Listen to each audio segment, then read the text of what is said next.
Hey, what's up, everyone? Brad Chmielewski here with episode 180 of Shatter The Vain. I want to thank everyone that's been listening to the podcast, everyone that's been supporting, subscribed to the YouTube channel, subscribed on iTunes, Stitcher, Google Play, everywhere. It's awesome. 180 episodes. I wouldn't be doing these if you didn't listen, so thank you. This week, I have Angel Wolf joining me.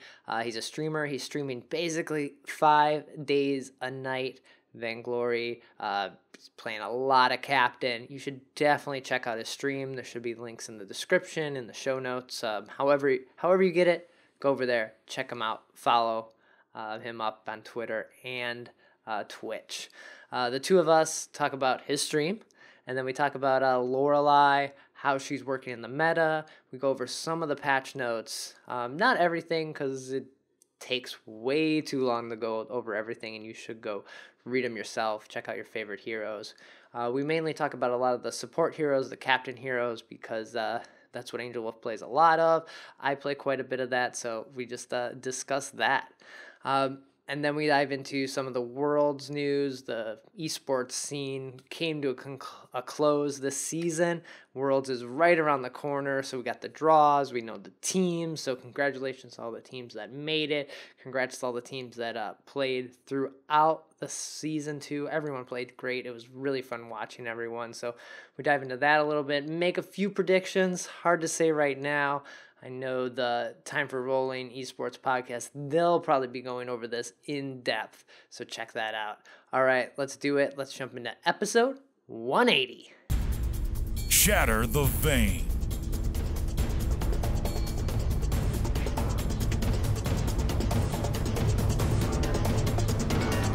This is the 180th episode of Shatter the Vain. My name is Brad Chmielewski, and this is a podcast all about Vainglory. Every week, try to break down the news, gameplay, game tips, and hopefully we can all become better players together. And every week, bring in on people within the community, people that love this game, play it, stream it, talk about it. And this week, I have Angel Wolf joining me. Welcome.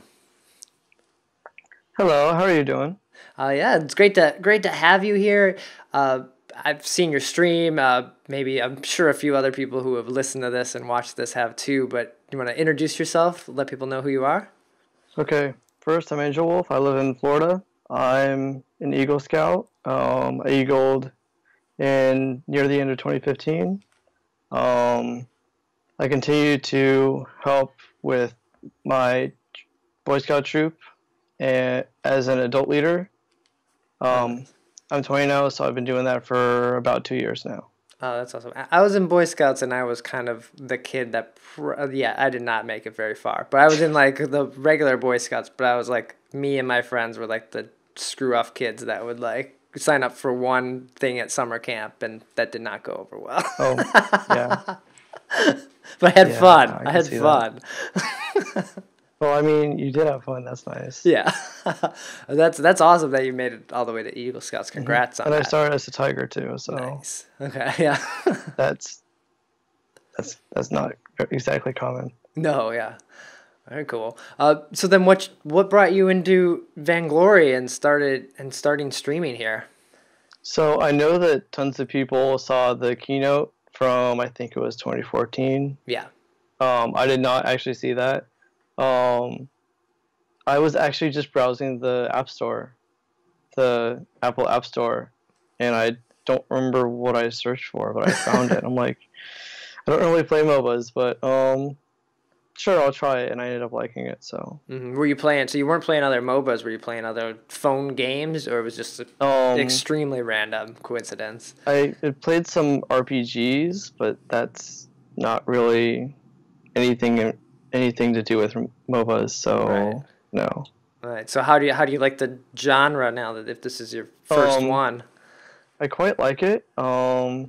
Considering that you can actually improve, as opposed to quite a few games, aside from like their shooters and stuff that you can have better positioning and stuff. But like aside from that, it gets to just playing strategy, or like if it's an RPG, it's just gear. Like yeah. You're just grinding. You can't really improve like your skill. Like it's just it's special. Yeah. Yeah, I guess that is That's true. about all I can say to describe it. It's special. It Yeah. is. Yeah, when you play something, yeah, like an RPG or a side scroller like Mario, like you're playing it just for the pure like just entertainment factor. You're not worried about getting better or that you can jump better in Mario. But yeah, in League and Vainglory, it's all about like improving your timings, your skill shots. So yeah, it's constant. Exactly. That's awesome. Then you found the game. Did you start streaming right away, or like how'd you find that path? I I had played for, let's see, so I started playing when Ozo was released, like shortly before that. Okay. So that would be a bit over a year, I think yeah. a year and a few months. This was during the first Um, Chinese New Year celebration. Yeah.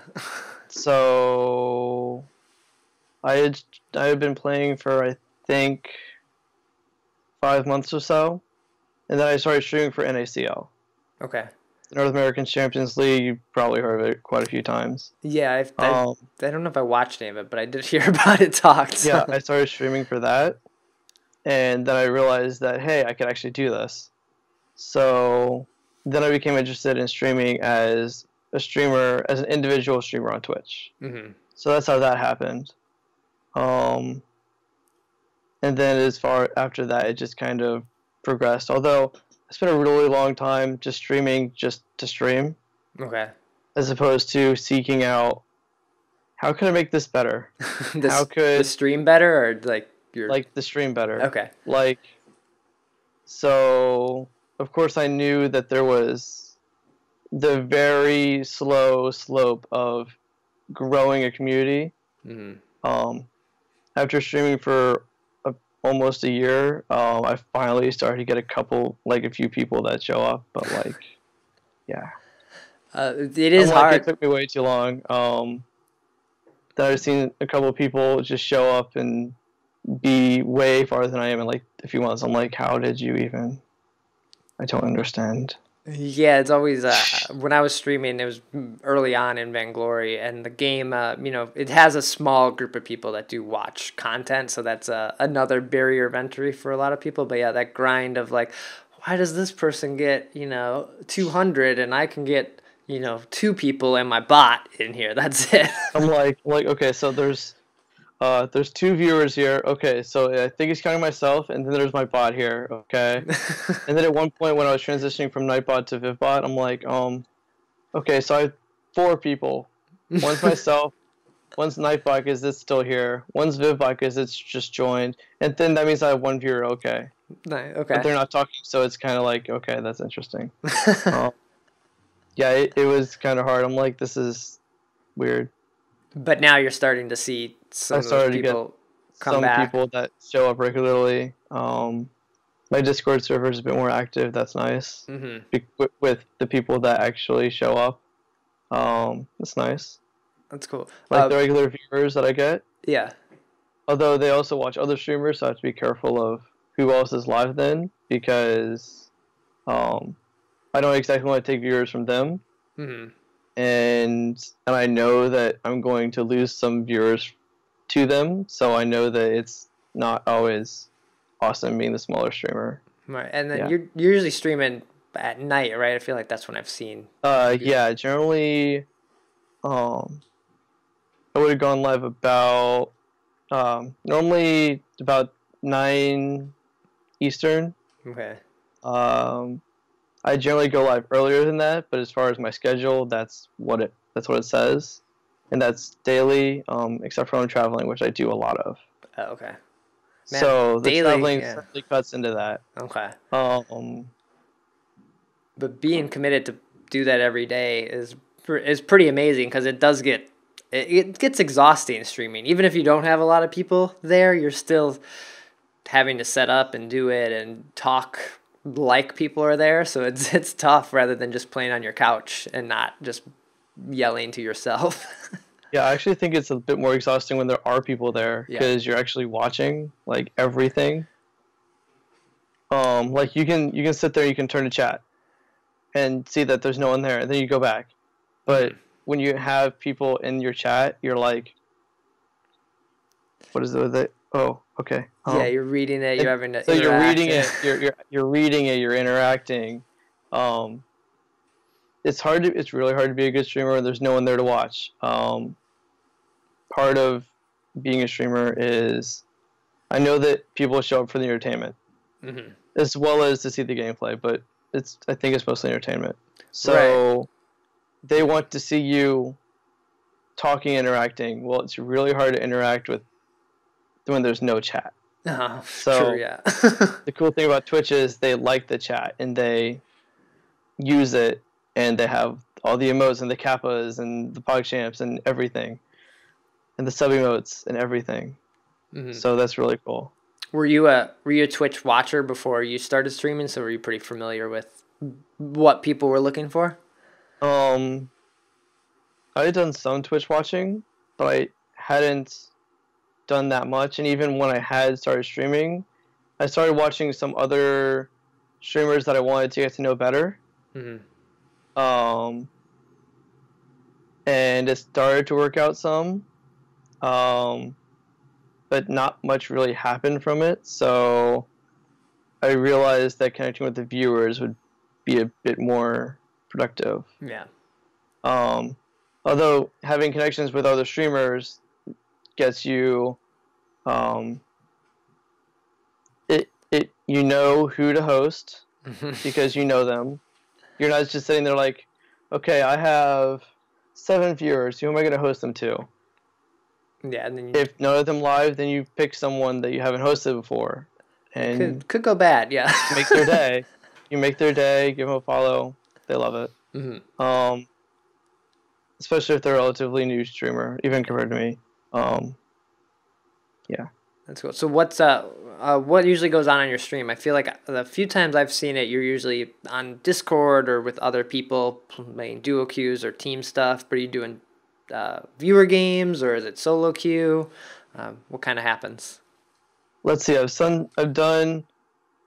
I generally stream with my teammates or friends that are in my Discord server because I'm a captain main. You don't want to see me doing much else. As much as I would love to do much else, I need to get that practice. Okay. It's the exact same reason that I don't do it as often as I'd like to. Because it's the double-edged sword of, well, I can't be good if I don't do it, but it's not worth doing it if I'm not good at it. So and no one wants to watch a bad carry play on Twitch. Like that's exactly. They just yell at you. They're like, why are you doing this? But sometimes the backseat gaming is good. It can be good sometimes. Sometimes it's obsessive.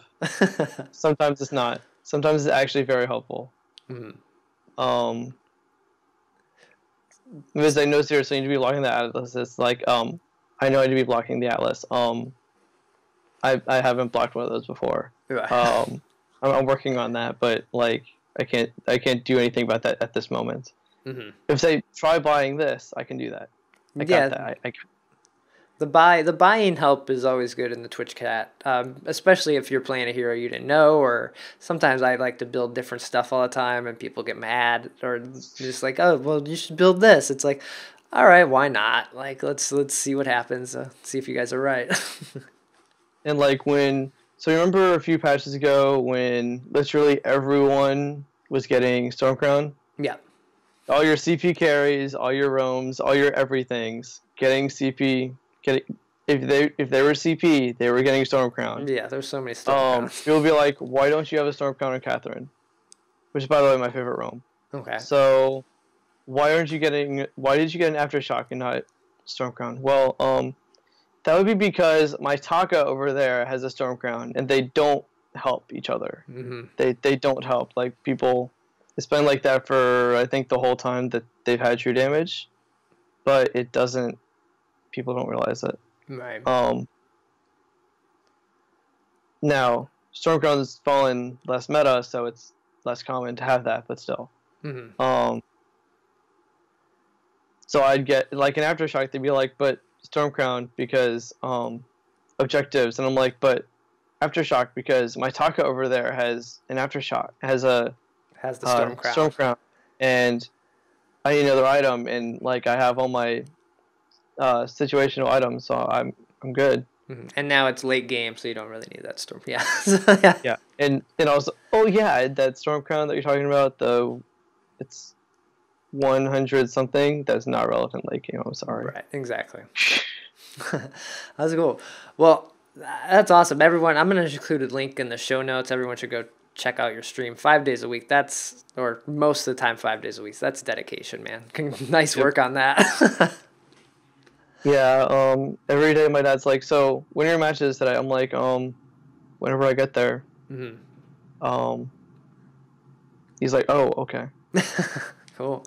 Well, so you started talking about some of the, I guess, the changes, especially in Stormcrown, and we've seen in some of these updates. I'd love to dive into these update 2.10 notes and talk a little bit about Lorelai, because as the captain main yourself, and I play a lot of captain too, I think we could go over her and talk about her a bit. So let's dive into that. Vainglory News. Update 2.10 dropped last Wednesday. With it, we got the new hero Lorelai. On the previous episode with AutoKorrect, we didn't dive too much into her because neither one of us had played her much because the patch hadn't dropped. But now that she's here, oh man, she's fun. You said Catherine is your favorite roam. Catherine was my favorite roam, but Lorelai might be taking that spot a little bit.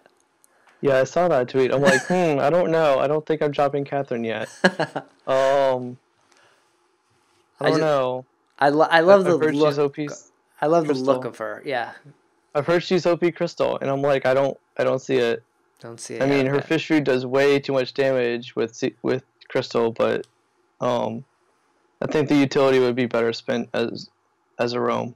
Right. So yeah, let's go over her abilities and then talk about what we've kind of been seeing. So her heroic perk is called That's Swell. Lorelai's basic attacks deal crystal damage, and she becomes empowered when she's on a source of water from her abilities. Using an ability while Lorelai's on a source of water consumes the water she's on and empowers the ability she used. So then her A is called Fish Food. This is the ability that you're going to be using a lot because you're trying to stun people. So Lorelai calls upon her friends at a target location after 0.8 seconds. Her pet clam snaps the area, dealing damage to enemy units inside and stunning them. A pool filled with small piranhas sits there for about 8 seconds, dealing damage, and is way too loud, but we won't get into that. I agree with that. I agree with that. As soon as he needs to nerf that sound effect, nerf the sound a little, yeah. And then her B is called Splashdown. This is the one that I tend to level up first. Lorelai throws a sphere of water at her target location. After a short delay, the water forms a pool for 8 seconds, speeding up her allies and slowing her enemies inside of it. So then you go back to heroic perk. If you're standing in it, you're doing additional damage. And then her ultimate is called Waterfall, or Water Wall. Lorelai forms a protective veil of water on a target allied hero, cleansing them, and then they get a barrier as well. And it's a pretty large barrier. It's much bigger than like a Vanguard or anything you've seen in the game so far. I'm like, so they really specified huge in the ability description. Let's see how large this barrier is. Oh wow, that's a lot. Okay. And it's even more when it's empowered. Like, is it doubled? I don't remember how much. The patch notes don't say the actual percentage in them. It's still a ton. Yeah, it's still a lot. Yeah. So how are you digging her? Are you playing her quite a bit? I really like Lorelai. She's like sometimes it's hard to use her perk well with the empowered part. Yeah. I generally end up using it more for a fish food when I've already slowed and sped on when I've already used my splashdown for the speed boost and the slow. I'll sometimes use the fish food to stun my enemy that I'm catching. Because it also, when you're in the water source, the delay is shorter when you're inside your splashdown. It's shorter, and it consumes the splashdown pool that you already run over, so it's kind of irrelevant at that point. Yeah. It's gonna be there for 8 seconds otherwise, but I mean, it's not doing you any good. Yeah. Which is a really long time. People, 8 seconds is like an entire team fight. Yeah, you could just People throw it wow. Scarf might use as goop. You could throw it on like a minion wave. It's going to be there, and it'll do quite a bit of damage if you need to just throw it down there and help, and then rotate to help your team kind of keep that lane pushing at times and things like that. And I recently found out that the splashdown speed boost works on ally minions as well. Oh, interesting. Okay. Someone told me that. I'm like, wait, I gotta go check this. Oh my gosh, it works. Okay. Oh, I'll might have that to later. keep that in Yeah, mind. it actually works. The splashdown Especially works. in like a. I'm not sure if it slows. I'm not sure if it slows enemy. Okay, but in like a minions. In like a turret that's Sentry. about to explode, throw down your splashdown, get those minions out of the way so they don't take damage. So. It also speeds up sentries. I'm not sure if it slows enemy sentries either, but okay. It does speed up allied sentries. It's awesome. Nice. It's actually saved my team during it certainly got an enemy hero killed from that. Oh my god, splashdown. Sentry is actually in range to kill it. Yay. That's awesome. Nice. Okay, I didn't know that. I'm going to have to take advantage of that because she is getting banned out a little bit, especially in like the higher tiers a little bit. But for the most part, she's open quite a bit because she's strong, but... she's new. Yeah. She's just ice only right now. Right. Now, come next Wednesday, we might see more bans just because people don't know how to play against her. That's true. From the people that spent ice on her. But, yes. But people actually realizing she'll be more common, so I think the bans will actually happen. But you said you've only played her really roam, but I'm hearing good things about the crystal damage, and so are you. But I've only played it once, and it didn't go well because I didn't know how to play it yet. But I didn't feel like it was that strong, but I think I played it incorrectly. Yeah, one does not simply play one match and say, this is bad. Yeah. So, yeah, that's Lorelai. I think she's probably, I don't know, there's been a lot of heroes recently. Churnwalker was in the last patch. He's pretty complicated to play, especially in solo queue, and Lorelai just feels more fun to play. I think it just, the colors and her movement just feel I don't know, it's just more interesting to play than Churnwalker. Although Churnwalker is still fun though, because chaining people as someone that's not Finn is always fun. Right, yeah. You just it's nice that he's so much faster than Finn. Like it's not hard to be faster than Finn, so please be faster than Finn. Yeah. That's nice. And Lorelai seems really fast. The first time I played her when the patch dropped, I felt like she was moving around at like Kashka speed. It was kind of nuts. I think she's around Grace's speed. I don't see a... And Grace is fast too. So. Grace is way too fast. She's slower than she was a couple patches ago, but she's still way too fast. Okay.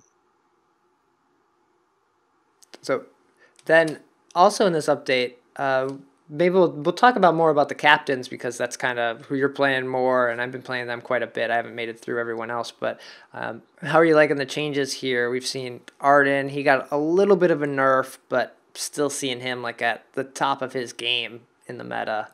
And Catherine as well. She got actually buffed because her Merciless Pursuit energy cost went down, but all energy costs on CP heroes went down, so that was kind of a benefit to her. And then Flicker, he got a little bit of a change, but I still have seen zero Flicker. I tried to play Flicker and it went terrible. It's not enough. I don't know. He needs more. Yeah. I don't know what he needs, but he needs more of something. I don't know what he needs, but he needs something else. Yeah, I think it's like there's people that can play him well. But that requires way too much coordination. Please don't play Flicker in solo queue, please. It doesn't. Man. I think his stun needs to requires happen too much faster coordination or something like that. Like something about his stun. I think that's where it is. That needs to be improved. But it could be me playing him incorrectly. And then there's let's see, Catherine. Okay, I love Catherine anyway. She did not need that extra energy. I will sit there and I will stack and I will stack and stack. I'm like, she doesn't need this extra energy. I'm good with it though.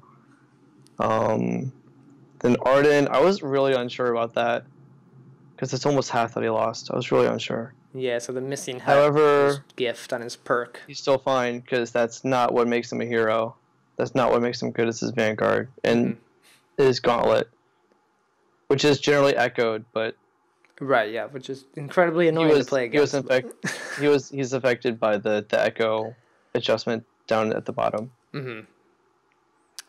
Yeah, what was that change? So Echo, the cooldown was decreased because they want you to echo more abilities than your ultimate. That's kind of what they want to see. I did see this very effective in a game I recently had. Was a Catherine, echoed her Merciless Pursuit, and that person did not get away. And so that was a better use, I think, Free of kill. Echo. Yeah. So it's stunned again, yeah. So this was you know how Catherine has a quote that says choose the first to fall? Literally echo her A. Choose the first to fall. You get 2 stacks. Makes you tankier, and they can't do anything for I don't remember the duration. It depends on what level your A is at. Right, yeah. But still, they're helpless. If your team's on board, they're respawning. They're gone. So I think that's a better change to Echo. I still see, Arden's gonna echo that Gauntlet just because it's so powerful. The ultimates just are too good to not echo. So I don't know how they get people to think about echoing other stuff unless it's just situational, which you now have that option because Echo's going to be up a little more. Maybe your ultimate's not up yet and you're waiting for them to come up together, but now maybe you can use something else like that. So I think that was a great change. Actually, in one of the games that Flash played Arden earlier tonight, Sunday, he actually echoed his Vanguard more than he echoed his Gauntlet, I guess. Oh, okay. So there's always that. I tried it before and it seemed to work fairly well. So nice. Okay. It was just nice to see someone like Flash do it. It was just nice. Kind of reassures your oh You're yeah, that's what I was works? doing. Yeah. Like, hey, this works. Oh my gosh, I was thinking correctly. Okay, that's nice. The other captain item that got changed a little bit here was the Crucible, and that duration went from 1 second to 1.5. That doesn't seem like a lot, but it's a lot. It is. Yeah. it is. I've certainly noticed it. Like the first day, I didn't really notice it that much. But since then, oh yes, I've noticed it matters.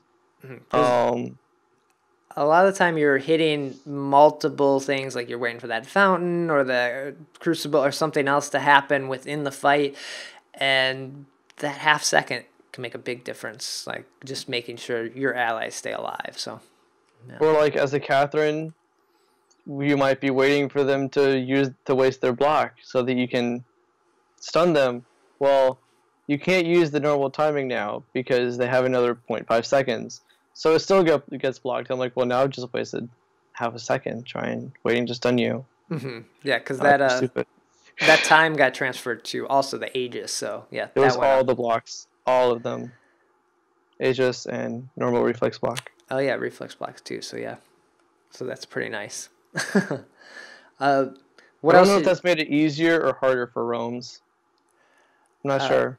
Yeah, I think because roams are really reliant on having their everything on all their CC not blocked. But at the same time, they need to block everything. So I don't know if they're suffering or if they like it more. I don't know.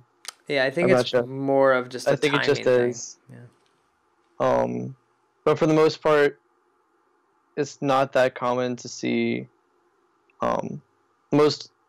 Most blocks, like most of the commonly blocked things, you use it and don't need the extra 0.5 seconds, because you're used to blocking it in that time anyway. Okay.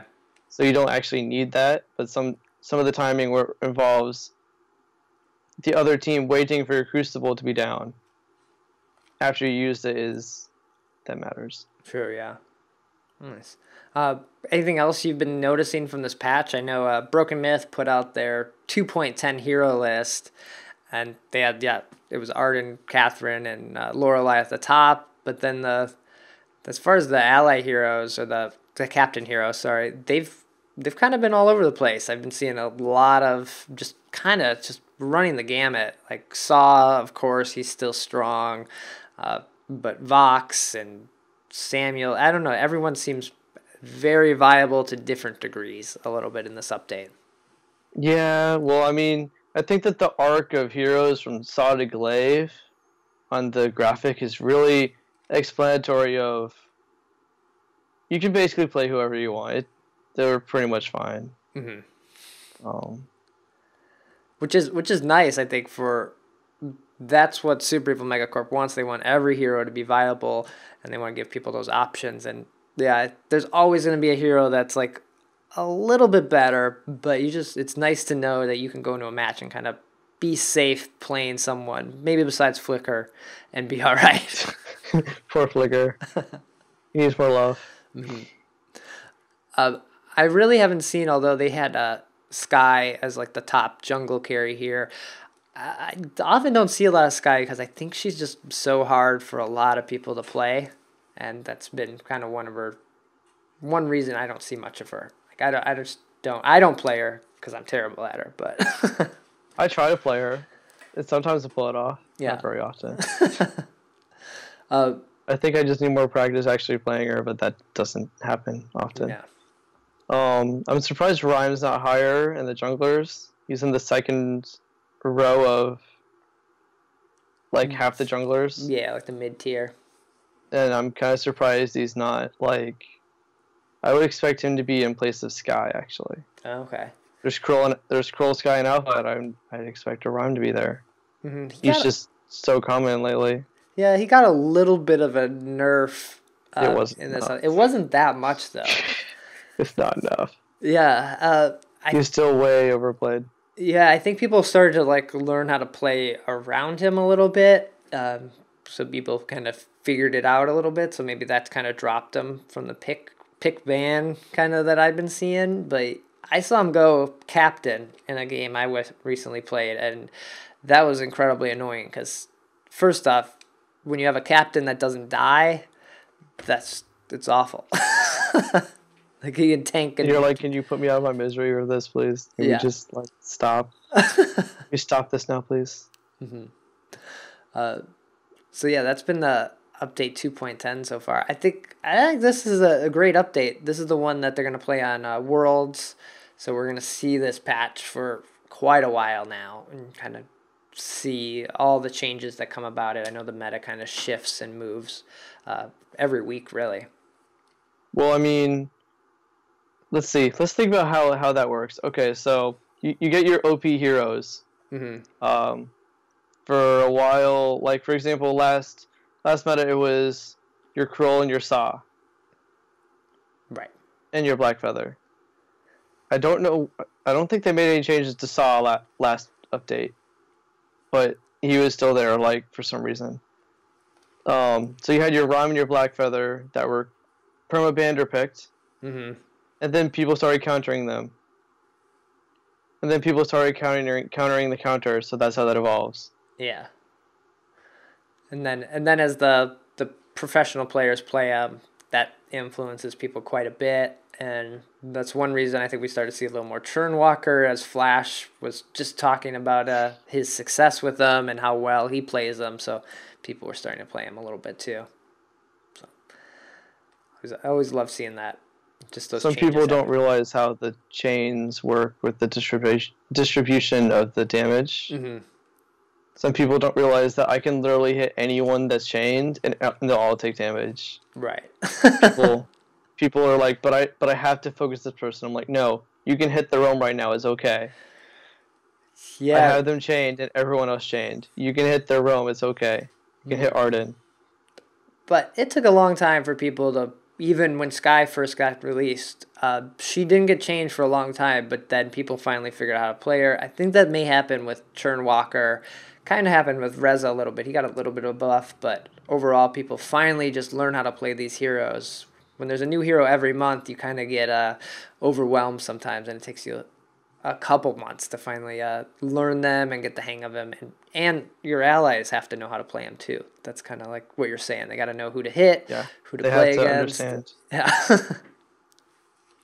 Yeah. Cool. So I mentioned Worlds. So yeah, they're gonna play 2.10 updates. So we'll be seeing that here in December, and we finally got all the teams announced for it. Oh, we're missing one Chinese team, but yeah, for the most part, we know everybody. Do you watch or keep up with the esports scene at all? I watched some of NA today. Actually, Okay. I think I watched most of the matches today from NA Nice. and some of the EU. I really liked what I watched. It was nice. Like TSM had an interesting start. Yeah. Then Vonsi built defense. I'm not saying that defense wins games, but they started doing well when Vonsi got defense. Right, yeah. Just putting that out there. When Von C stays alive, TSM does well. That's how that works. So if he builds defense or just isn't found. And then there's C9. They're obviously going to be up there with TSM. And Tribe got the wild card. Yeah, that was a big surprise. I think I thought Rogue was gonna get it. I thought they had it kind of locked down, and this weekend, I feel Rogue played great this split, but I feel like probably this weekend just kind of crushed them a little bit. That's gotta hurt. But they did so well this whole season. Like I thought they had it in the bag. Yeah, I was unsure. There was a poll on Twitter. I was like, don't make me pick between Rogue and Tribe to get the wild card, please. I don't like. I like Rogue. I like the players on it, and I've seen Tribe play. I don't know. I can't decide. Okay. But I did kind of figure that Tribe would get it for some reason. So. Yeah, okay. Yeah. They said they have the stage experience, and I think that they're gonna definitely step up even more so when Worlds comes. So. Yeah, that's great. On the EU side, we saw G2. They got the spot for Worlds there. They're the only EU team going. On the EA side, we have Rox Armada, Ace Gaming, and Detonation. I know all these names. I really haven't seen too. I don't watch a lot of anything outside of NA and EU. I know Araki Zoro, and them have been doing these NA or English rebroadcasts of the other regions, which are great. And I was watching. Yeah. Yeah, I've seen some of that. So that's been great. I love seeing those because it helps me keep up with them a little more. Yeah, they're live when I end. So last few nice. nights I've been like, oh hey, I'm gonna go watch these people because it's weird not knowing any of the names. Like, right. It's weird. I'm like, I have to watch it. Like I feel like I have to because, like, especially I want to see what they're doing in EA. Yeah, especially I was watching the other night and they were talking about I don't know. There was like an Aftershock way to play someone. It might have been Blackfeather or something like that. Like, this is Blackfeather. I the saw that. Aftershock Blackfeather. It's like, what? That doesn't. You're like Aftershock Blackfeather. That's a thing. Yeah, it's like okay. I'm surprised we haven't seen that. Someone commented on that, and I'm like, well, you see, I can kind of see some of the logic because he's melee, and he kind of wants to dive in, but CP Blackfeather has been about poking. Mm-hmm. So if you want to dive either compositionally or playstyle, I can see it. Yeah. You can on point and dive in. You'll do more damage. It's actually worth then. Mm-hmm. Or if they come to you, which is not so idea anyway, but if they come to you, it's there. Yeah. It's an option. So, yeah, everyone should be checking those out at least a little bit. It's pretty good, especially when they get in the matches. But then the SA side or SEA side, where Vainglory started, there's Elite 8 and Impunity. Don't know much about them. And then on China side, there's Hunters, which that was Queen's team. She's no longer on the team right now. And then there's one spot there that's to be announced. I think they play later on this week. And then the SA team is Red Canids. We've seen their name and seen them play in a few things. Sometimes. Mm-hmm. Sometimes. It's a pretty crazy lineup, and then right before we started recording, the groups draw happened. And so we know which groups everyone's going to play in. I don't know all the, like, how many games there are, how you get out of groups. It's usually, like, one team gets out of groups each time. I don't know how the order is going to happen, but in Group A, it's going to be Cloud9, Elite 8, and Red Candidates. Group B is going to be G2, the to-be-announced Chinese team, and then Detonation. Group C will be Impunity, Rocks, and Tribe. And then Group D, which they were already calling the group of death here, is Ace Gaming, TSM, and Hunters. So Yeah, someone said, "Oh yeah, so A's and TSM." I'm like, are they trying to take out the powerhouses now? Like, just get rid of them in round one? Okay. So these I think they're going to be very close and fair groups. If I had to guess right now, not knowing too much of the play on the other teams here, I think Cloud9 gets out of Group A. Group B, I don't know because I don't know this other Chinese team and I don't know Detonation. So good luck to G2 there. I think Rocks Armada could take down Tribe. I think that's going to be the match to watch there. I think that might be a good match. Mm-hmm. That and Ace versus TSM. Yeah. So I feel like... And Hunters, too. Hunters is... I haven't seen them play lately, though. Yeah, they were great with Queen. They always seem to fall a little short, but I'm sure they've stepped it up since then. So I know this is going to be a pretty awesome weekend to watch in Singapore coming up here in December. So everyone should check that out. Get ready for that. We'll be watching or hearing more about it leading up to it. You also get to see that, like, 5v5 match that's going to happen. I want to say one of the teams was Echo Fox. I'm forgetting now. Was going to play that. They said there was an exhibition match, but I don't remember hearing who it was. Yeah, so we'll be seeing that, and of course getting more 5v5 info going up to it. So this is supposed to be the last patch for 5v5, isn't it? I mean, until 5v5, because they're playing on this at Worlds. I know they play on this on Worlds. I don't know if we, as everyone else, will get like a patch the beginning of December, because we want to have holiday skins in the game, so I'm sure they want to drop those. True. And then I would think maybe that first update of 2018 would have 5v5 in it. Or actually, I don't know how they're going to do 5v5. If it's going to be a separate download that you need to get because it's early access, so they want to give it to people. If it's going to be in the game and they only unlock it for some people, I'm not sure. I really haven't thought. For the early access, they could do the early access in a separate app. Right. That's not exactly uncommon. Not sure about Android because I don't use Android, but there's a app called Test Flight that developers can use for early access and beta stuff.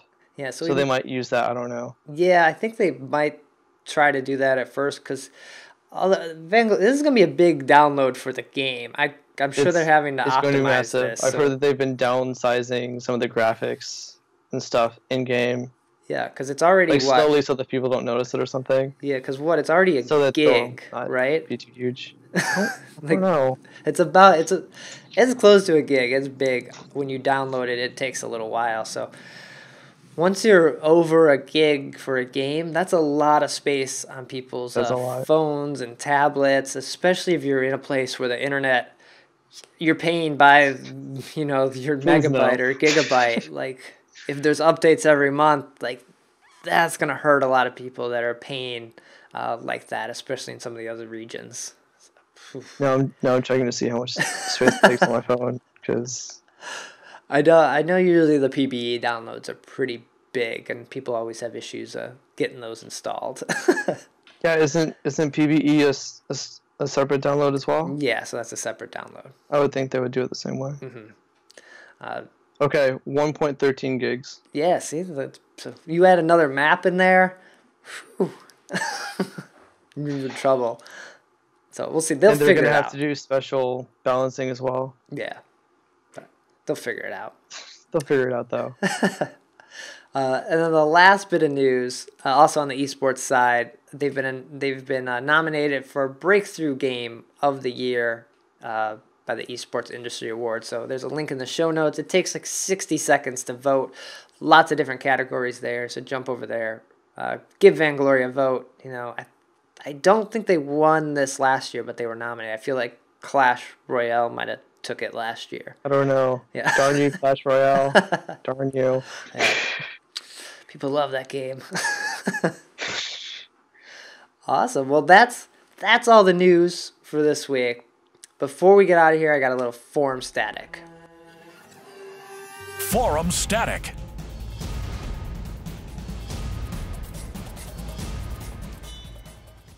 On the forums, I came across this pretty good topic, and I think it's perfect because you play a lot of Captain, a lot of Roam here, and the topic was annoying things that carries do. And I guarantee this was written by someone that plays Captain probably the most, because that's usually where you see the frustration of things that the carries do always get put on the Captain.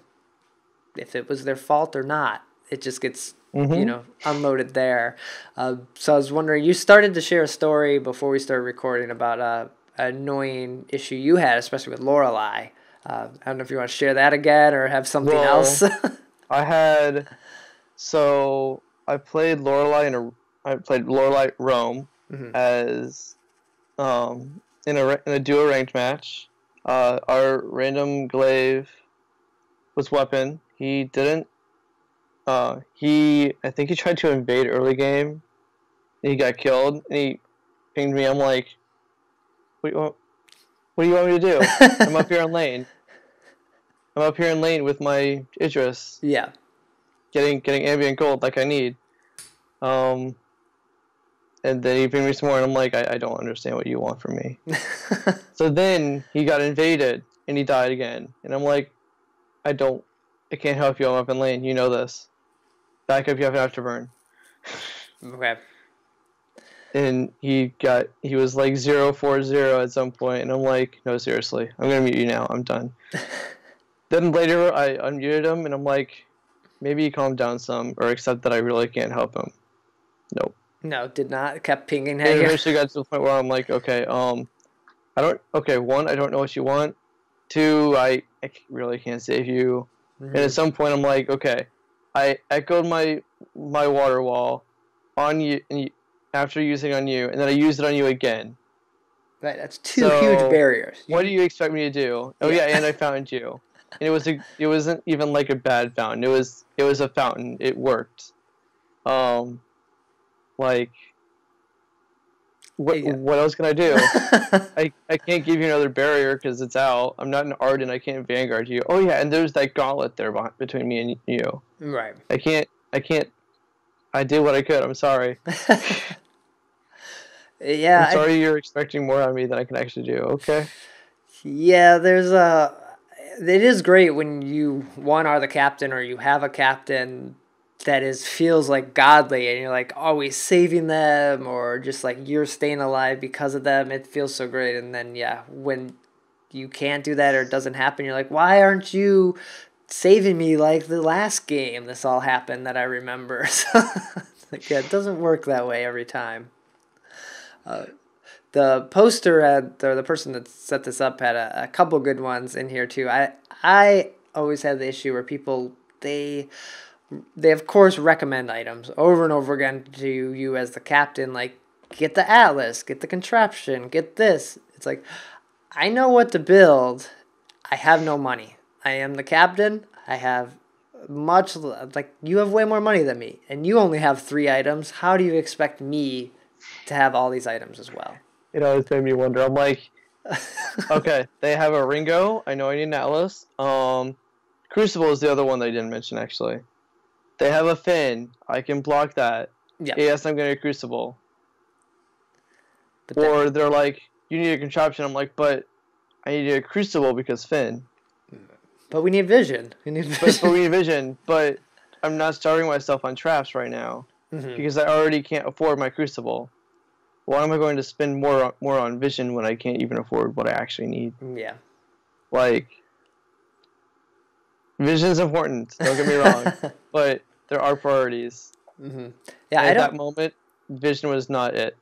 Yeah, I don't.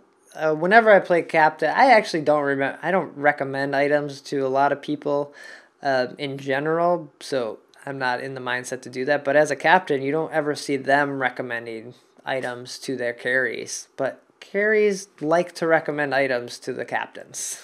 Sometimes defense items. Yeah. Sometimes defense items. Like, if they're... Okay, so if Ringo's not doing that much and Rhyme is slaughtering you over there in your jungle, and you build armor, I'm going to recommend you get an Aegis instead.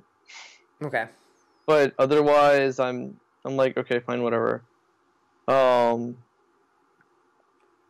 Because I also had this Ringo that started with double Swifty.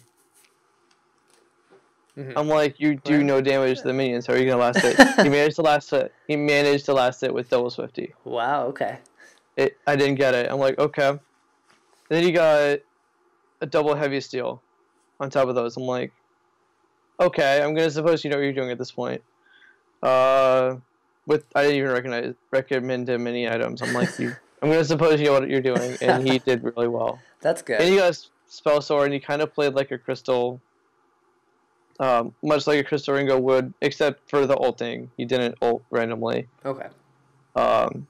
He just kept his B up, and I'm like, okay, you need the energy to do that. Okay, that's a playstyle thing. Okay, I see it. As you were. Yeah, but definitely some funny ones in here. I recommend anyone going and checking out, or add some other good ones if you have annoying things that you've seen carries do. It's really just a self-help form for, I think, Captain. Or a self-help topic for captain mains out there. So yes. Although the gank bait, the laner that always overextends, that is just bad. It's like, I went to buy a fountain, you died. Yeah. You saw me port from your mustache bush. And I bought a fountain, and you're mad at me because I'm not there. Yeah. That's I bought my fountain on quick buy. I didn't take a really long time to shop. I bought my fountain and I'm walking over. I'm maybe at like our choke point turn. You're like, dead. Ally hero killed. Yeah, okay. If I'm in lane with someone and I leave, I just kind of expect them to die. Like I don't think you can take care of yourself. So good luck. Yeah, when I'm on Discord with my teammates, they're like, well, why don't you have a fountain yet? I'm like, because when I leave, people die. Yeah. I'll get it, yeah. But yeah, that's just what happens. I don't know. Maybe it's bad timing on my part, but you can't really predict that. I don't have vision on their side at that point because I'm trying to get a fountain, but still. Okay. I don't know. I wonder sometimes.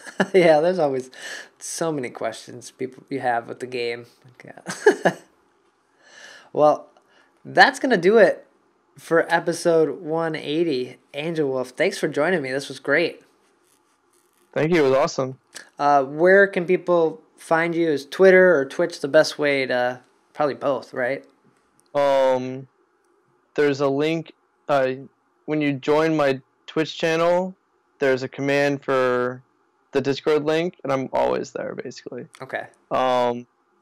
Twitter, I'll get to that. Not immediately. I watch Discord more. Okay.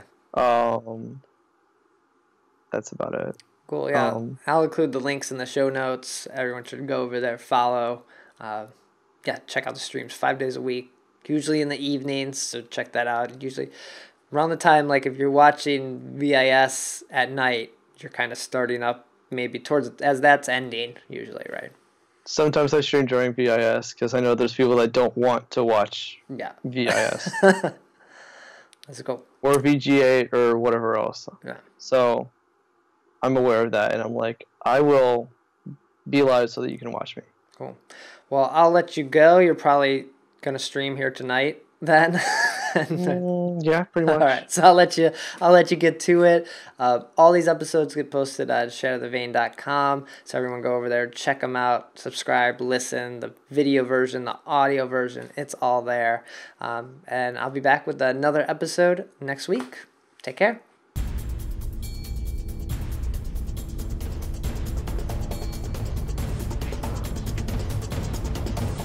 Let's get this over with.